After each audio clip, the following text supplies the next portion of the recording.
to whether or not Omicron question is going to be whether or not live virus vaccination, live virus vaccination, because you have such a great deal because you have such a great with new variants emerging. With new variants emerging. Thank you, Dr. Fauci. Annelise, what do you think actually Omicron means for new variants? And are we focused too much on calling it an endemic? Of course, it makes things easier, and people see it as light, at the end of a difficult tunnel. It is indeed too early to call it endemic, and I totally agree with Dr. Fauci. What people want to hear is when can we activities resume our normal activities. Omicron will not be the last variant. Clearly, with such high viral circulation as we are seeing now, there's a high probability that we will have another variant coming up. The question is where and when, and will it be more dangerous or less dangerous than the current variant of concern? Where and when, I do think, if you have high viral circulation, that drives the risk of emergence. We've seen that for Alpha, that emerged in the UK. We've seen that for Delta in India. Maybe less so for Omicron. Maybe less so. Will it be more dangerous?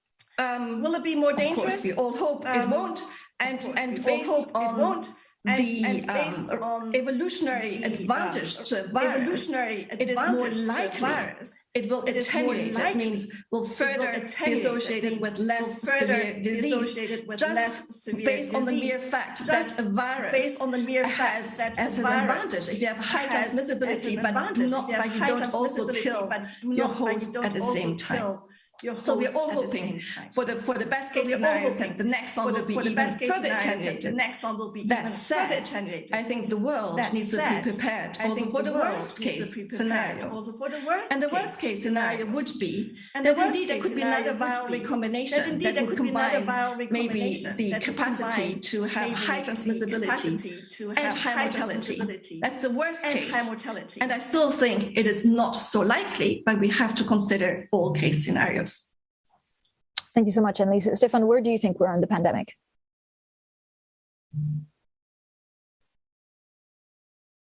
Oh, you have to unmute. Sorry. Thank you. Good morning or good afternoon. Well, I don't think I have anything to add to those two infectious disease experts. What I can tell you is from the vaccine maker standpoint, what we are first very happy is that with such a change with Omicron and variants like Omicron, that the vaccines are holding very well. And the third dose are proven to be very important. What we're doing right now is to prepare for what should the vaccine be in the fall of 2022, and what should it contain. And our experts are working with public health experts like Dr. Fauci's team to figure this out, because soon we're going to have to decide what goes into the vaccine for fall of 22. The other piece we are doing, of course, is around manufacturing capacity. In 2021, we shipped 807 million doses. We're very proud that around 25% went to middle-income and low-income countries. And we're continuing to ramp up. We have a lot of capacity coming online in Q1 this quarter, with a goal to be able to make 2 to 3 billion doses for this year. And the other piece we're working on is for 2023 is how do we make it possible from a societal standpoint that people want to be vaccinated. And we're trying to do this by preparing combinations. We're working on the flu vaccine, we're working on the RSV vaccine, and our goal is to be able to have a single annual booster so that we don't have compliance issues where people don't want to get 2 to 3 shots a winter, but they get one dose where we get, a booster for corona and a booster for flu and RSV to make sure that people get their vaccines. So, Stefan, how close are we to that, actually? One single, shot for various protection against COVID-19, but also flu? So the RSV program is now in phase 3. The flu program is in phase 2 and soon in phase 3, I hope as soon as the second quarter of this year. So a best case scenario will be the fall of 23. As a best case scenario, I don't think it will happen in every country, but we believe it's possible to happen in some countries next year. Richard, what do you see as the shape of this future endemic phase? Well, I certainly don't disagree with anything that Annelise and Tony have said, and Stefan's reporting on moving towards a combined shot is certainly encouraging. I would say that when most people talk about a disease becoming endemic, what they really mean, or what they're anticipating, is a disease in equilibrium with the human population flu is endemic, and we have annual epidemics as the virus evolves over time. And I think, I mean, if I would hazard a guess in terms of the near-term dynamics of our interactions with COVID over the next few months, Omicron will sweep the world. It may hopefully sweep out other variants, eliminate Delta, ideally. That wouldn't be completely unanticipated. And I do think that we will get to a point this year where populations around the world either have been infected or had the benefits of vaccination, and we will get closer to that equilibrium with COVID. And we're likely, probably post-Omicron, many countries will have, absent a new variant emerging, which it can do at any moment unpredictably, we will have a quieter period with the virus. But I think the long-term view on COVID, we have to anticipate that COVID is going to behave more like flu in terms of it will continue to circulate, it will be around, people will get sick, and there will be continual evolution of the virus. And unpredictably, the virus appears to have the capacity to become essentially pandemic at any time. I mean, Omicron has moved very, very rapidly. It's behaving exactly like an acute pandemic, as Tony, I think, was describing. And the virus is going to retain that capability in the future. And that's something that, I think should be quite concerning to all of us. Thank you so much. I'm getting a lot of great questions from everyone listening, so thank you for those. Dr. Fauci, this is basically a person writing in saying, what is the best case scenario as per the data prediction to achieve herd immunity, combining the vaccine administration and COVID infections? How difficult is it to actually calibrate something like that? Well, certainly the experience that we've had right now with COVID-19 and with SARS-CoV-2 is that is going to be a very difficult calculation, because when you talk about herd immunity and you talk about the protection in the community, where you combine those who've been vaccinated with durable protection and those who've been infected, recovered with durable protection. However, when you have a virus in which the infection causes immunity that seems to wane rather quickly, in addition, when you're dealing with a vaccine that's an extraordinarily successful and protective vaccine, where the immunity also wanes there. And you have then the third ingredient is a virus, which, as was recently described by several of the panelists, myself included, which has this extraordinary capability of mutating, developing new variants, and the new variants can be eluding the immune response. And we're seeing that with Omicron, where Omicron, fortunately, is not as pathogenic inherently, but when you look at its protection, particularly against infection, to a lesser degree against severe disease, it does elude the immune response. That's a different scenario than what we see when you have a virus like measles, which does not really change very much and gives you almost lifelong immunity. And you have a measles vaccine, which does not give you anything changing, but allows you to have rather lifelong protection. That's the ideal herd immunity. We're dealing with a very complicated situation here that makes our classic definition of herd immunity very elusive. Thank you, Dr. Fauci. And Lisa, I mean, this is another question which we touched on, but basically, this person is maybe turning it a little bit more political. Should we be worried about future variants? And this person writes in, sometimes it feels like big pharma companies are taking advantage of the situation. Let me ask you, and then we'll go to Stefan on this. Like, how can we bridge the divide between believers and non-believers? Because there are some inherent non-believers that no matter what you say, are going to give you a real problem. One of the things that I believe the entire world is facing, but we certainly are facing it in a very, very disconcerting way in the United States, is the amount of disinformation that is accompanying what should be a problem where everyone pulls together against the common enemy, which is the virus. we have disinformation that is entirely destructive to a comprehensive public health endeavor. And I'm not sure how we're going to counter that except by getting out as much correct information as we possibly can and use the social media in a positive way as opposed to in the somewhat destructive way that it is being used right now. Annelise, your thoughts? And also there's a difference, right, between what virologists say, so looking at how worried we should be about these variants, and sometimes what politicians say because they focus more on reopening and the economy. Well, let me share a word of optimism. We are in a different space than we were 2 years ago. 2 years ago, we had a population of 7.7 billion people with zero immunity to this virus. Now, more than 50% of the world's population has received 2 doses. And this is further strengthened with now the rapid also immunity being built up by natural infection. So we're in a different space, and we now need to rethink and reevaluate some of our strategies. Stefan, your take. First of all, there has been quite a lot of questions on pharmaceutical companies, but also how do you encourage vaccination, right? Is there a way that companies such as Moderna need to communicate differently or put up data differently that encourages people to get vaccinated?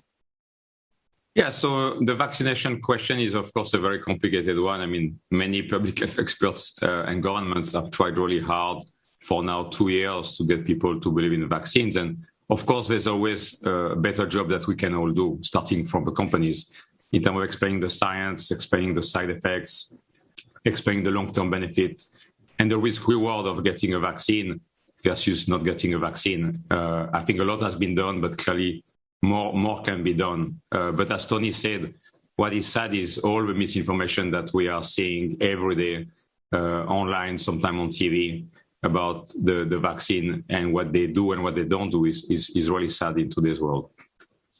Stefan, can I ask you something specifically about some of these vaccines? And this person is also writing in, look, does a vaccine designed for Alpha or Delta also works well enough against Omicron?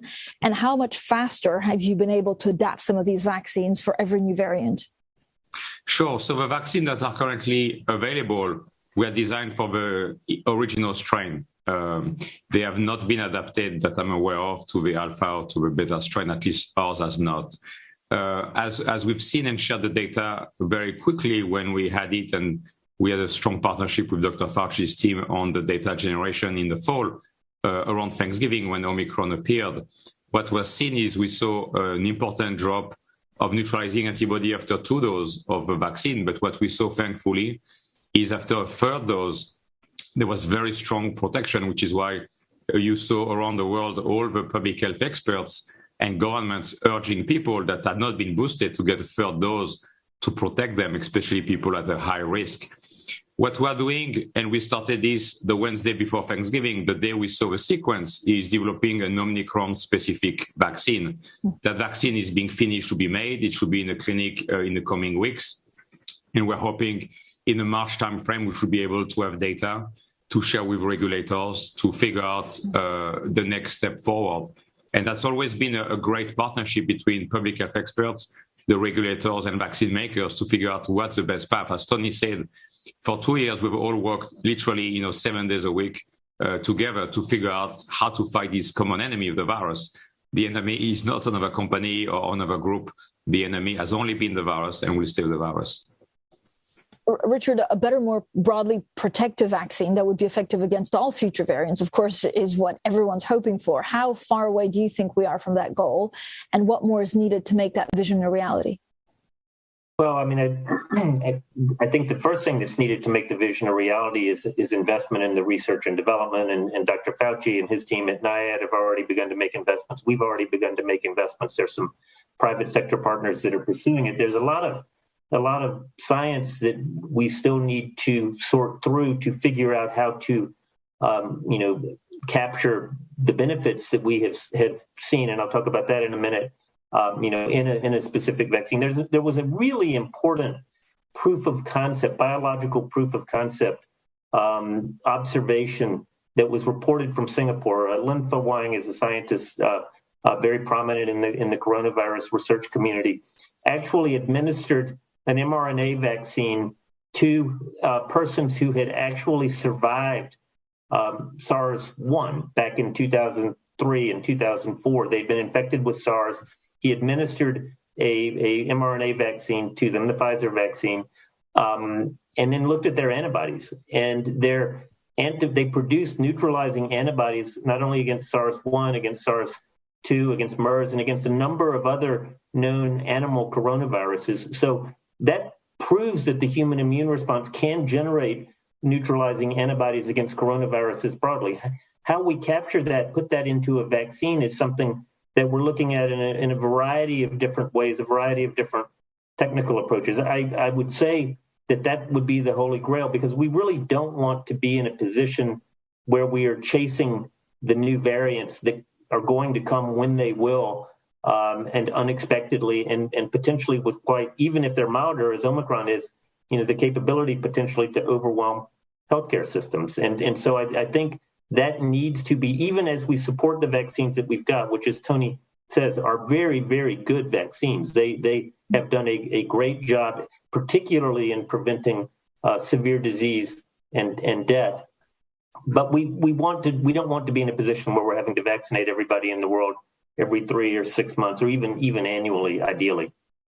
Yeah, and this is something, there are reports that also that, if you do too many boosters, I'm not a virologist, everybody thinks they're virologists, very few people are virologists, but, there have been reports that actually if you boost too much, then it's counterproductive to the immune system. Richard, where are we on that? Well, I think it's going to vary from, agent to agent, pathogen to pathogen. I'm not aware, Tony maybe, Stefan maybe, I'm not aware of any data that, strongly suggests that the administration of the third dose or the fourth dose in any way weakens the immune response. What we're seeing is a very robust response with the administration of the booster doses. Tony or Stefan or Annalise, if you have anything to add to that.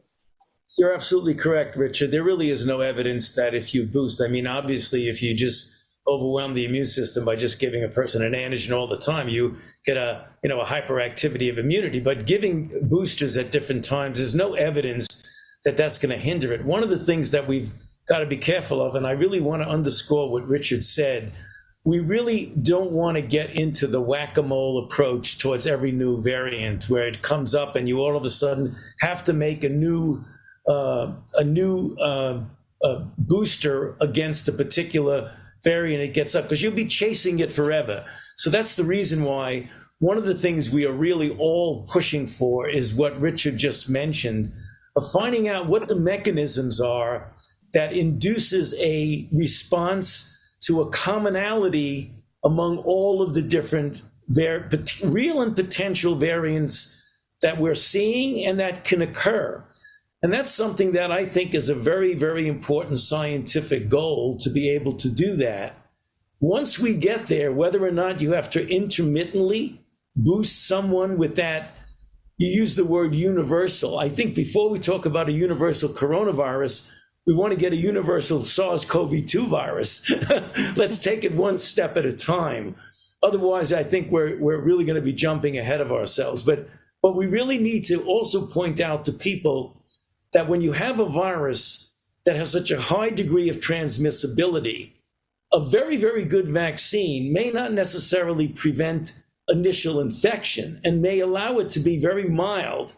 But what you really want it to do is to prevent you from getting significant systemic disease.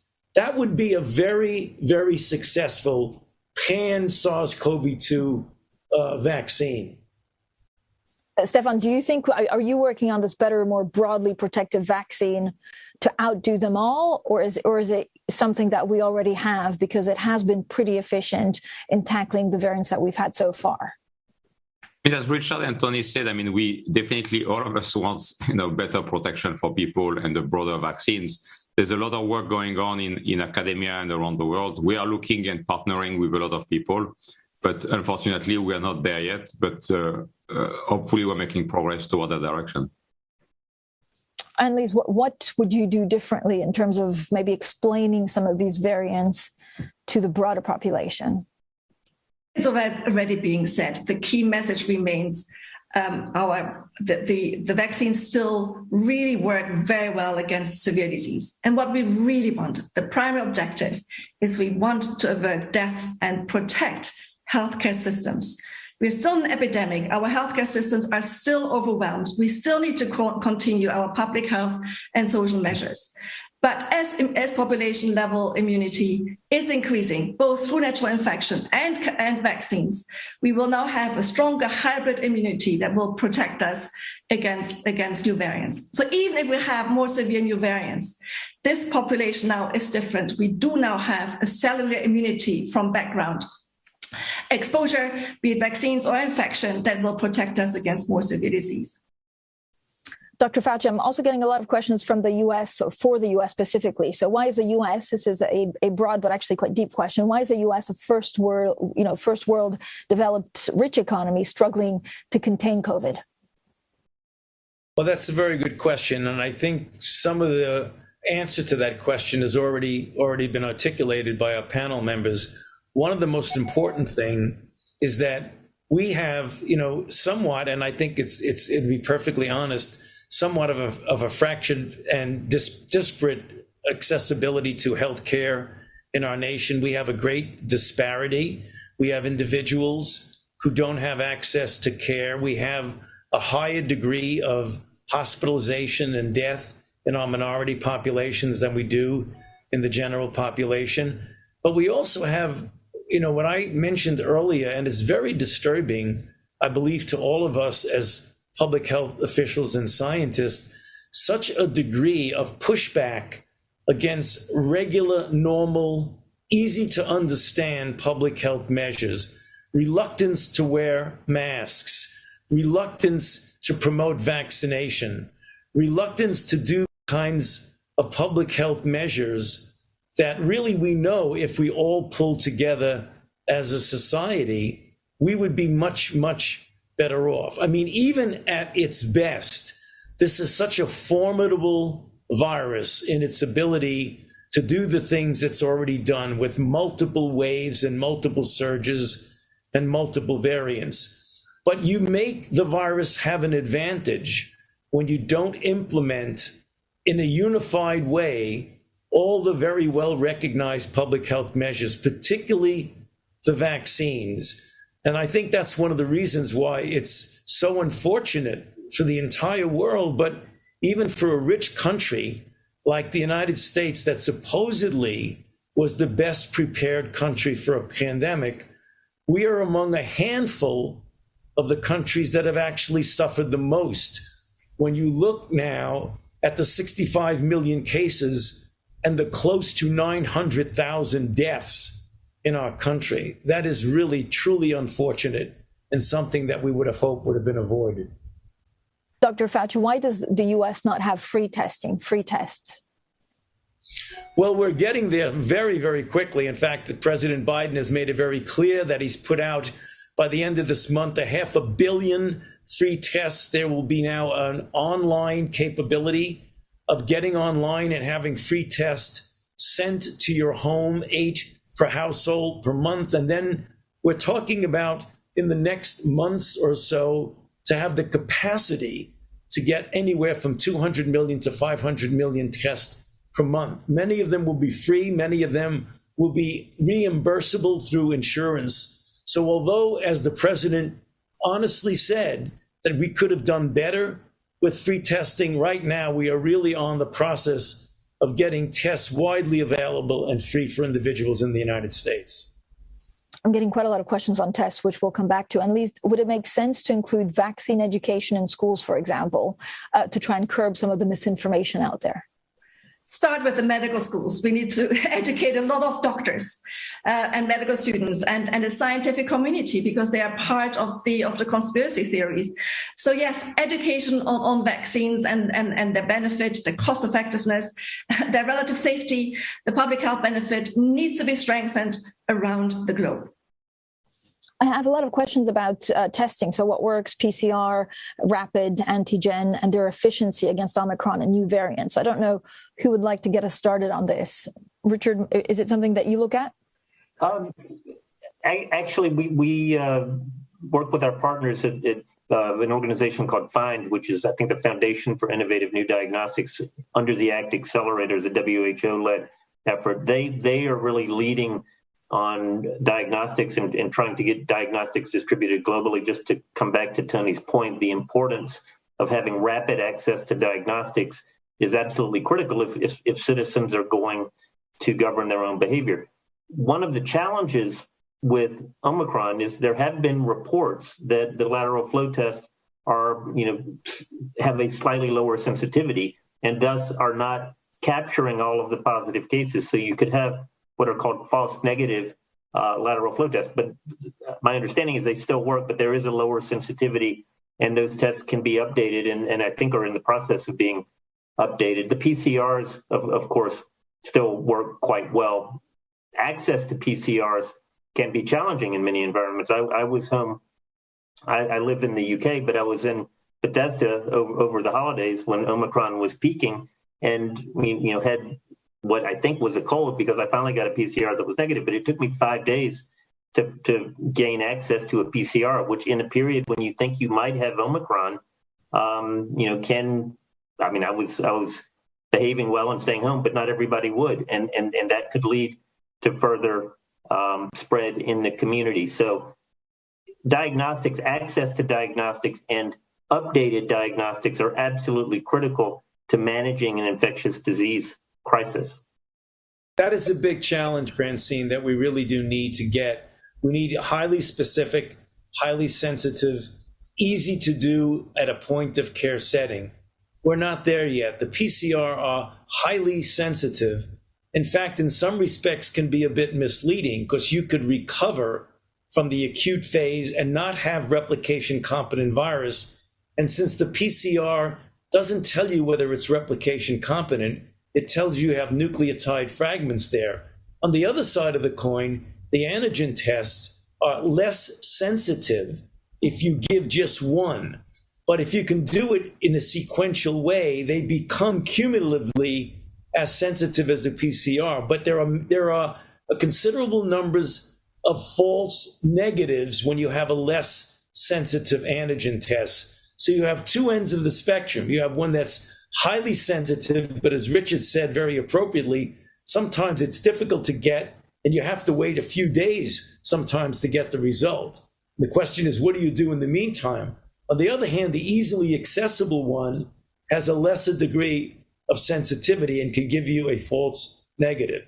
So that's the reason why we're putting a major investment in trying to get those tests that are sensitive, specific, point of care, and easily accessible to virtually anyone who needs them. We're not there yet. Thank you, Dr. Fauci. Annelise, part of your research really focuses on modeling the reopening of travel based on virus transmission risks on flights and cruise ships. What are your predictions for 2022 in terms of disruption to travel? The short answer, I am optimistic. The longer answer is, we have to balance the relative public health benefit of travel restrictions and border measures against its harm for trade and travel. And travel restrictions and all these measures only really make sense if a country has a much lower incidence and wants to protect itself from importation from a higher incidence. But as we are now 2 years ahead, we will get to an equilibrium where most countries will have similar incidence, but we are not there yet. We still have an absolutely inequitable distribution of vaccines, and this drives all these problems with travel. So I do believe that we need to apply, and that the current Omicron wave should be a stimulus to rethink some of our travel restrictions and remodel it, really trying to minimize the very harmful quarantine. That's the most painful part is versus maybe a higher frequency of testing and travel bubbles, etc. I think we need to be creative now that we have Omicron, which is less virulent, to really rethink what has the highest public health impact without harming trade and travel. All right. Thank you, Annalise. I'm getting a lot of questions on vaccine equity, and the World Economic Forum, I think, are also organizing something specifically on this tomorrow at 2:30 p.m. Geneva time. But Stefan, where are we on vaccine solidarity? So far, it feels like we failed. Is 2022 going to be more of a balance? I think so. And I think, and Richard and I were discussing this actually last week. I think things really changed in the fall. It's tough to say precisely when. But we clearly went from a time where there was clearly a big issue to get vaccine to low-income country. There's just not enough vaccine. As you know, mRNA technology was a new technology, and so there was no manufacturing capacity idle waiting for a pandemic. And so everything has to be built and increased by the month and the quarter. If you look at what the industry has done, I think now it's more than 1 billion doses, made across the planet on a monthly basis, which is just remarkable. Just to give order of magnitude, the entire flu production on an annual basis is around 500 million doses. So when you have 1 billion doses for a month, it's quite remarkable. And so what you saw in the fall timeframe is starting actually to have product in a warehouse, which is the first time we had this happen during the pandemic, which is, as you can imagine, every time a product was approved, it will be on a truck going somewhere. But we started to have warehouse space issues because the issue then became the ability of countries to get the vaccine from a storage standpoint, from a delivery standpoint. In the November, December timeframe, any given day, we had 50 to 100 million doses waiting to be shipped to COVAX because there's a lot of work being done with different countries. And another data point, which is actually from 2 weeks ago, which is a good sign for where the world is heading, is the African Union indicated to us that they do not want the vaccine that we had reserved for them for the second quarter of this year. And so I think it's just a good confirmation that thankfully vaccines are getting to the entire planet.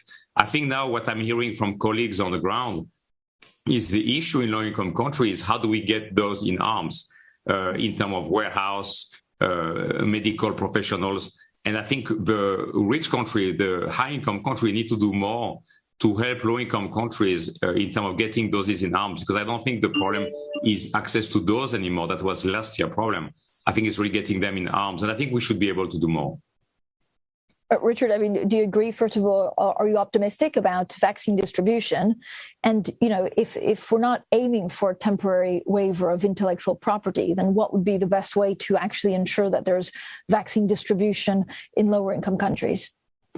Well, Let me celebrate an important milestone that was passed actually on Saturday. COVAX, which is the CEPI and Gavi and WHO and UNICEF-led effort to distribute vaccines globally, particularly to lower, middle, and low-income countries, passed the threshold of having delivered to countries 1 billion doses. And I think it speaks to the point that Stefan was making. We've now produced over 11 billion doses of vaccine since the beginning of the pandemic. 9 billion doses have been administered. The supply constraints that dominated the situation in 2021 and were a huge problem, a heartbreaking problem, have eased. And where supply was the major challenge for 2021. I think, as Stefan is saying, the last mile is going to be the major challenge for 2022. And, the major thing that the world is going to need to do to make vaccine available to everyone who wants it and make both primary vaccination and booster doses available to everyone in the world who wants it, which I think is an achievable goal in 2022 with the vaccine production that we have, is helping countries, particularly the less well-resourced countries, build their capabilities to do mass vaccination programs and to deliver vaccine to their populations at speed.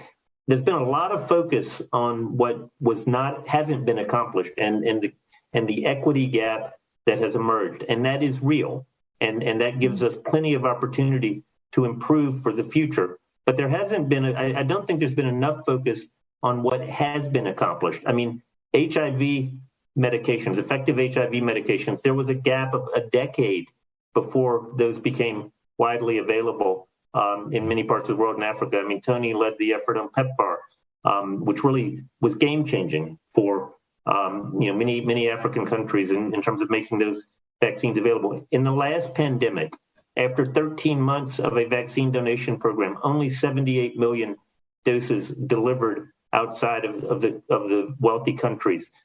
This time, 13 months in, we've just delivered our billionth dose, and those numbers are going to continue, at a very substantial pace as we go into 2022. So you mentioned the TRIPS waiver. I think there's an important discussion about how do we achieve a more globally, more equitably distributed manufacturing capacity, and many partners, governments, financing institutions, private sector partners. I mean, Stefan has announced that Moderna will be building facilities in Africa and elsewhere, are working on this. And I think, a TRIPS waiver may have a role in that, but there are other paths up that hill too. And I think we really need to explore all of them. I don't think it's necessary right now in terms of making vaccine available. I think it's the last mile challenges. Great. Thank you, Richard. Dr. Fauci, we talk a lot about the new normal. And how do you define the new normal? So how do you see us, wearing masks, traveling, how often will we get vaccinated? And does it make sense, for example, getting tested every week if it's a virus or a COVID-19 that is maybe less deadly than the previous one? Well, again, it is very difficult to predict what a new normal is going to be until we get ourselves out of this pandemic phase that we're in. But a new normal, I believe, will have a much, much greater attention to the capability of respiratory viruses to spread as they do. I think their new normal will be, I hope, a greater degree of interconnectivity and solidarity throughout the world when we're talking about the possibility of pandemics. I don't think people are going to be walking around with masks all the time. I mean, I think that that's very much out of the question. That's not going to be something that the world will accept as being normal. But I think a normal will be a little bit, Francine, related to your original question of me, of what does endemicity mean? And if endemicity means such a low level of infection that, as Richard and others have said, you're going to get people who are going to be sick.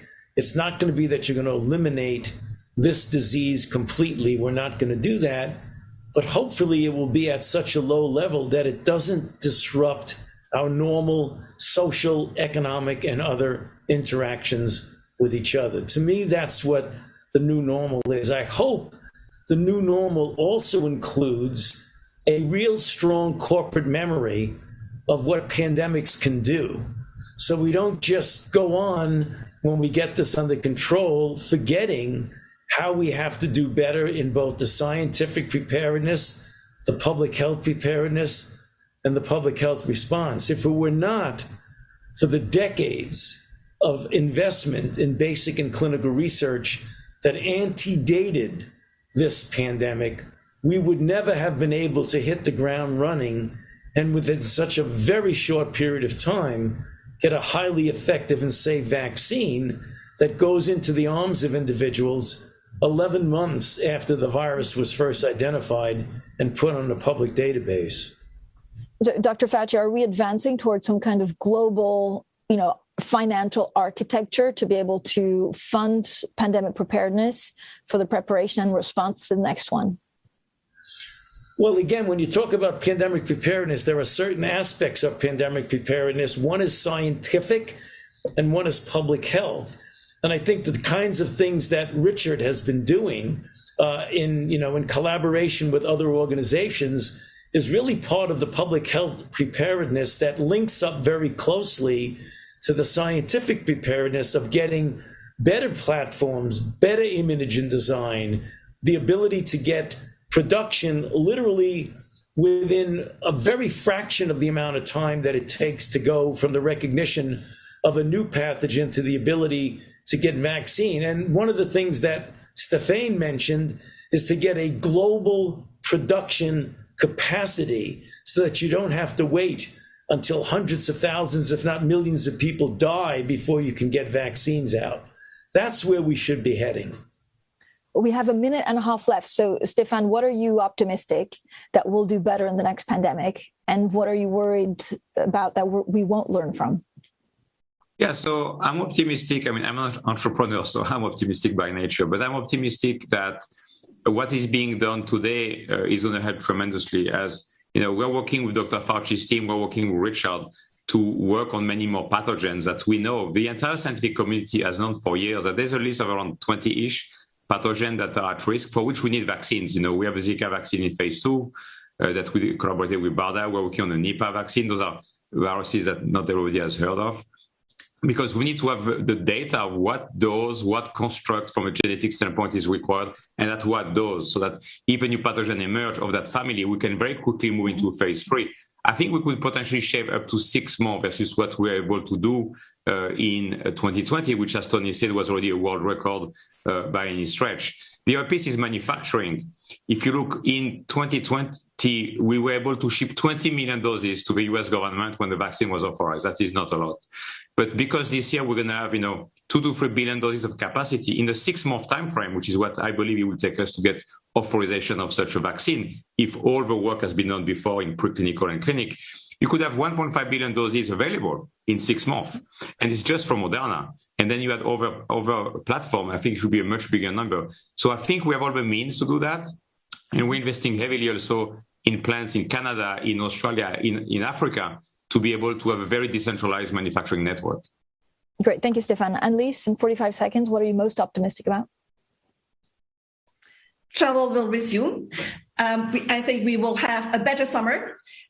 We need to respond to the pandemic preparedness. In addition to biotechnological solutions, we need better approaches to communication, to averting misinformation. And really, social science should be, all pandemic preparedness should now be better embedded in social science. Thank you so much, Richard. I think we have within reach, if we work towards it, the ability to make vaccine available to everyone in the world who wants it in 2022, and we should strive to achieve that. I also think to some of the points that Annelies, Tony, and Stefan have made, that there are many, many lessons to be learned from the response to COVID that will inform how we go forward and think about pandemic preparedness, not just for COVID or coronaviruses, but for other threats. And we need to capture that, institutionalize it, and we need to have the long view even while we address the near-term problems of COVID. Great, thank you. Dr. Fauci, maybe the last 45 seconds to you. With hindsight, what should we have done differently? One thing. Well, I think there are several things we should have done differently. I think we should have had a much more coordinated global response. As I've said so many times, a global pandemic requires a global response.